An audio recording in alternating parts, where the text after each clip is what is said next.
ask yourself on a daily basis in the morning, what do I want today? We always talk about building a muscle, taking an action. So keep it simple. And when someone says, what do you want to do? Stop saying, what do you want to do? Simple as that. Welcome back, everyone. This is Liz Faircloth. And I am Andressa Gidelli. We are the co-hosts of the InvestHER Podcast. Welcome to our mini-sode. This is a shot of knowledge for your day. If you don't have time, this is what you got. So today, I'm going to talk to Liz about people-pleasing syndrome. No.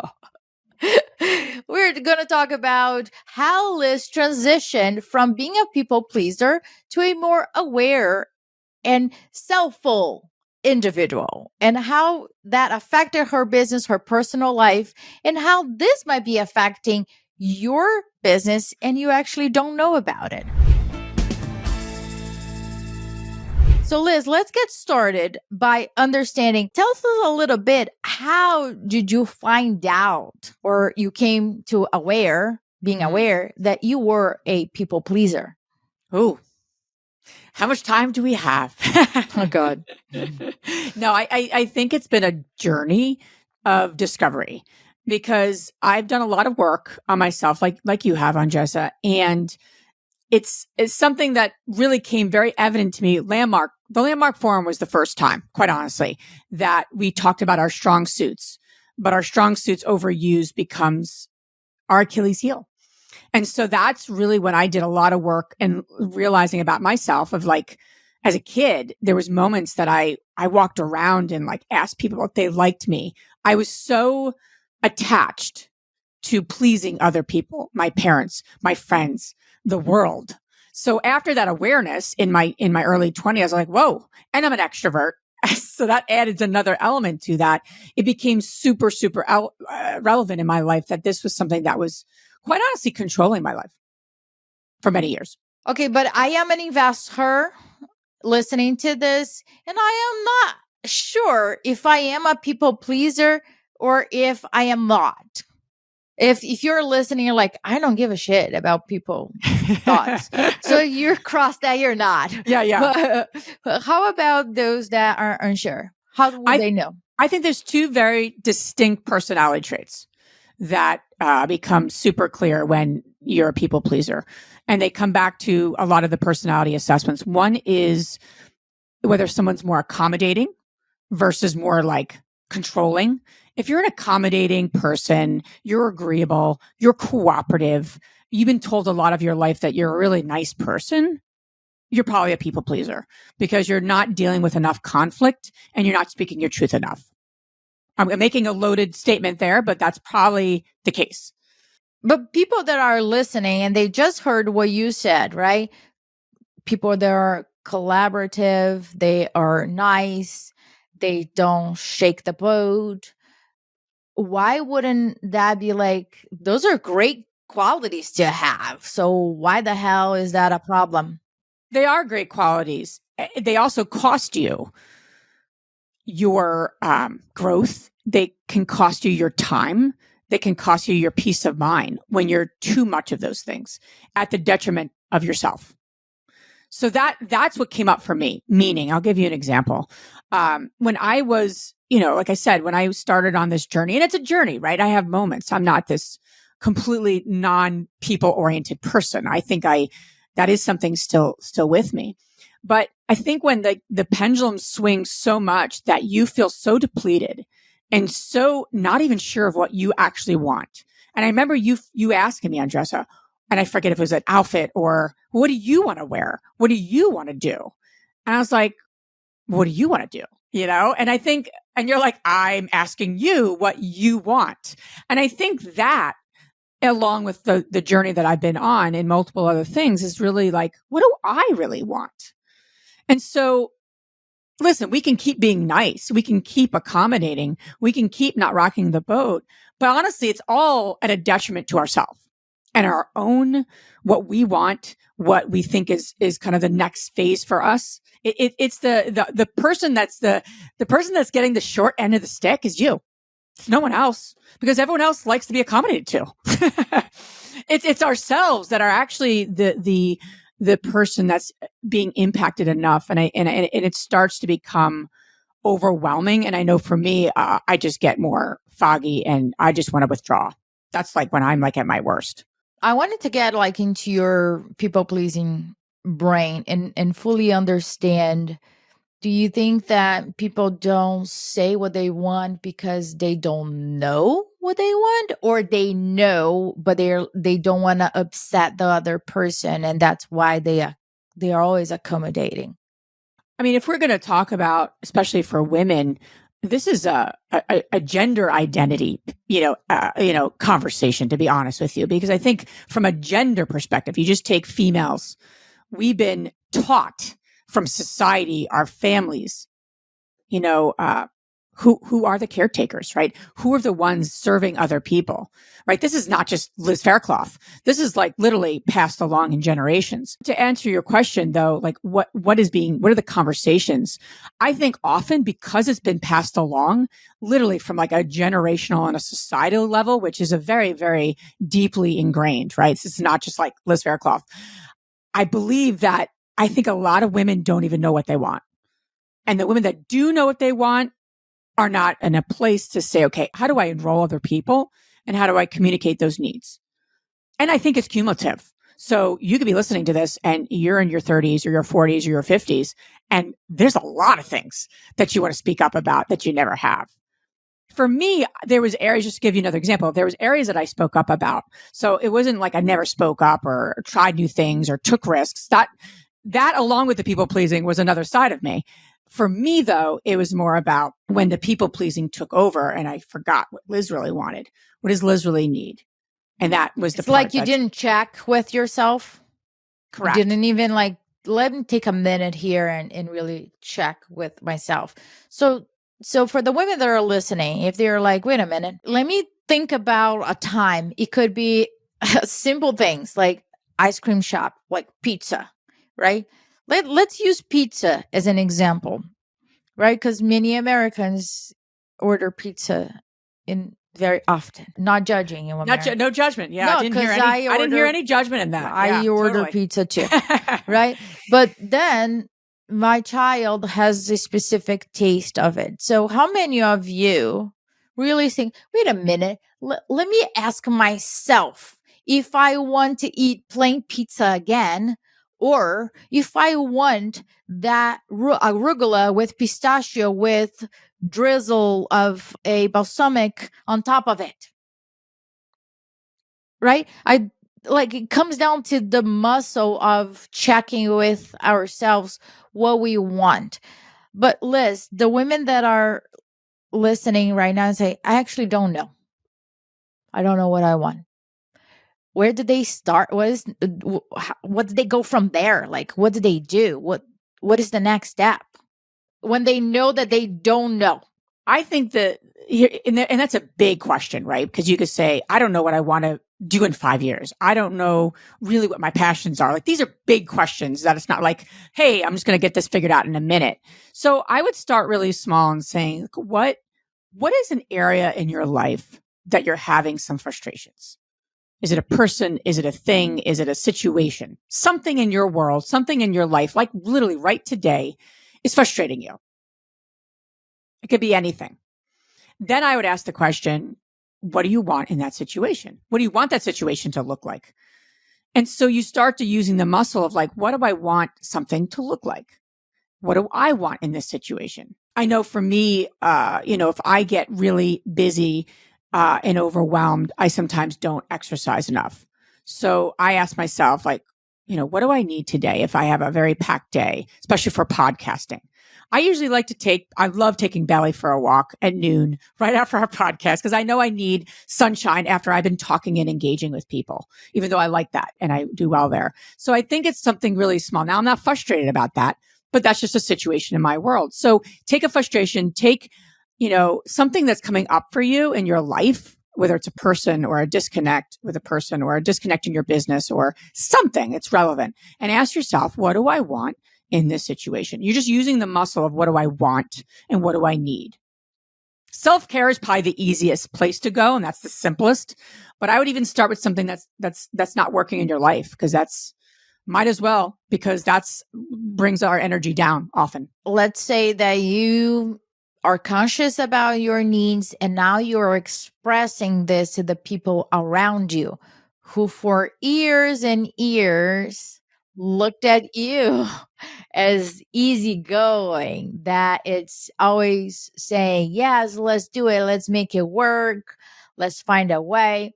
So did you find resistance, the people around you? I was one of three girls, growing up. I was the youngest of the three. And I was told I was the easiest one, multiple times by my parents.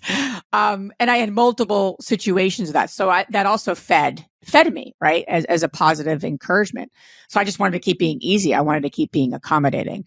So I think as I've spoken up more, I'm thinking about a few different situations.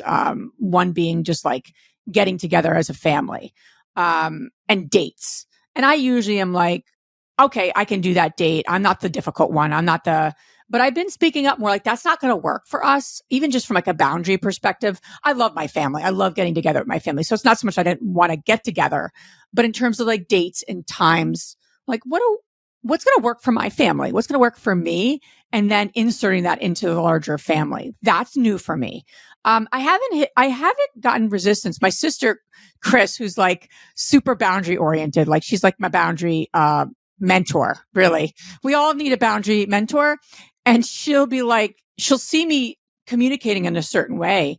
And then offline, she'll go, I'm really proud of you for standing your ground or for speaking up. So she kind of like sees that, knows where I've been, because she's my older sister, right? She's seen me kind of through a lot of different things, and then will give me that positive encouragement as an afterthought, because she sees it. She sees like, so I'm really proud of you for speaking up. Proud of you for knowing what you need. It doesn't always happen, but there have been moments that she says that. Well, I'm also proud of you for communicating exactly what you were thinking. I've seen this more in different types of meetings and emails. You're stating exactly what you're thinking and being okay with it. Sometimes you ask me, is this too straight? And I am on the other side of the pendulum. Like, this is actually very nice. But I feel that right now you are, and I say this with all the love and kindness in the world, but you are not around the bush. You are very clear. Hey, so we are clear here. This is what I am communicating with you, versus, well, let me just give you a glimpse of what I'm thinking and I hope you get the point. So I feel that you're very clear for yourself, and then you're just communicating with people and not attached to how they're going to react to it, because that's your truth. And how people are going to take it, react it, agree, disagree, then that's not your business. And I feel that you're more in peace with that. I appreciate that. And I'd also add to that if you have a partner, my husband's pretty people pleasing, can be. And so it's, you have to be really mindful, like when you're working on something, I'm not going to bring certain things to him, because he'll see it differently. If I'm really working on being less people pleasing and I bring something to another people pleaser, they'll be like, oh, it's not a big deal.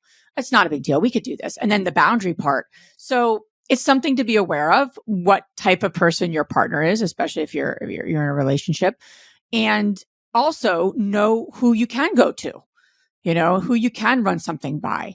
That's not like you. That's not as a people pleaser. I think it's really powerful to have people like that in our life. And that's why you and I are so, good friends and partners. And we have this community we've built where we can tap women in different types of approaches. So if you're a people pleaser, I would know like 3 close, confident friends that are not, that could be a good sounding board for you. I don't want a bunch of people pleasers around me to give me advice. That's not going to help me. Really nice people, but not going to help me if I'm working on that in my life. To that point, right? Sometimes going back to looking at people pleasing as an attribute, because you can on the right place, But it can be also a detriment because, as you were saying, if you have people pleaser in your team and you ask feedback, are those slides good? How about, what do you think about this idea? Or what do you think about this story? Or what do you think about this project? I feel that they won't be able to tell you what they're really thinking. Yeah. And that's literally the probably worst thing, I think, as an entrepreneur, that you have people all around you just saying yes. That's not going to help you grow. Not only not help you grow your business, but not help you grow yourself. So let's say somebody, let's say somebody like me, right? I don't need to tell you guys that I'm not one. I need to work on being more in the middle of it. That's my work. And I've learned a lot from Liz from that part, right? I need to be more people pleasing. I'm like, don't give a shit. Let's go. Right. But the point that I care deeply about people, I don't care about the BS. Okay. I care deeply about supporting women that are in the arena with me. All the ones that are like just watching and just like sharing their opinions, but taking no action. I don't want to hear from you. I really don't. But let's say, Liz, I care deeply about my business partner and she or he is a people pleaser. And that's not helping. Let's say it's a partner that we are in business together, right? That is not helping. Is there a way to enroll? Well, we'll send this podcast to the first. Send this. Here's what I do know. I think so many conversations that you and I have had, and that I've had with even Matt, just like the really breakthrough conversations and authentic conversations. They don't happen by, like, I just woke up and we're going to have this conversation. They don't happen that way. They have to be planned. They have to be intentional, and they have to be ongoing. So if you are not having like a relationship time with your business partner, relationship time with your partner, personally, professionally, you're not going to have the space to have those conversations. So that's my first point, is that, are you creating the space and the time, not to talk about tasks, but to talk about what's working and not working on your relationship. So you have the time and energy and the space to like have a safe space to share that. I love the continue, start, and stop. If you're not doing a relationship, quote unquote, like time together, just put it on the calendar, even on a monthly basis. Justin and I have that. And we talk about, like that continue, start, and stop. Matt and I have been doing this for probably 20 years. We don't do it every day, but whenever we do it, we're like, oh, that's so helpful to hear that from you. I need to give some loving feedback to you, and vice versa. So that's number one. Number two, when you're having those conversations, have tools and ways to kind of open up the conversation. Me going to Andressa and hitting her over the head with something, it's not naturally my style. Or her doing that to me, which at times has happened, is not going to work for me, right? Because I'm going to be like, whoa, and I'm going to start to take it personally. But if we have like an exercise, like a continue, start, and stop, you're building on the positive. Like, what's working here? What's really working? Okay, this isn't working, but here's what, would work. Well, I'm enrolled. I'm connected to that versus this is not working. You're a people pleaser. Go get some help and let me know when you've done that. We like laugh because we don't, well, who would say that, Liz? You're probably listening to this, but it happens all the time. People don't appropriately share feedback in a way that the person's going to hear. And that's really so plan it, and also do some sort of exercise, something that's a little more kind of like back and forth, and you're both enrolled versus like you have some tough feedback to give someone. So Liz, if the people pleaser is still listening to this and considering to let go of it, there's still but there's a resistance, and some people might be thinking, that's who I am. I was born this way. I am naturally this way. You guys are asking me to change who I am. If that's going through somebody's head, do you think that is just because it's easier to stay as is versus really facing what's holding them back from growing their business and living their best life, but speaking their truth? I think underneath it all, and Justin, I've talked about this, is that I think a lot of people are used to things because they don't know what's on the other side. Like if you haven't had really fine wine, like expensive wine, you keep buying a $10 bottle of wine because that's what you know. But once you've had a taste of like a really good wine, it's really hard to go back to what is it called? All the, crappy wines. It just is because you've opened that awareness and you can't go back. You can't undo that. So I think women and those listening really need to start to taste what it's like to not be a people pleaser. And I would do it in a small way. If you're like, oh my God, that's who I am. First off, it's not who you are. And I'm not telling you to be mean to people. We're not telling you to like disregard people. What we're telling you is it's an and versus an or. And the and is about what do you want and need? And I think that's a daily basis. Ask yourself on a daily basis in the morning, what do I want today? I mean, you could keep it simple, right? Do I want to take a walk at noon? Do I want to pet my dog? I mean, I'm talking simple stuff versus I want to, speak openly and honestly. We are all with eating my pistachio with arugula on Fridays. No more plain pizza. That's what I want. We always talk about building a muscle, taking an action. So keep it simple. And when someone says, what do you want to do? Stop saying, what do you want to do? Simple as that. So start small and be aware of it and start to really get the taste, because the more you get it, the more you want to do that versus the what you've been doing. There's no question. Awesome. Mic drop, ladies. And please go to our Facebook group community, share one thing that you took out of this podcast, a thought process, an action that you're going to take that will make our day and will make your life much easier. So please share your thoughts. What's coming up for you? And if you hate it, also share that. Say like, I disagree with you guys. I'm not going to care. Liz, I will kind of care, not. But that's okay. Thanks so much for listening. Thank you.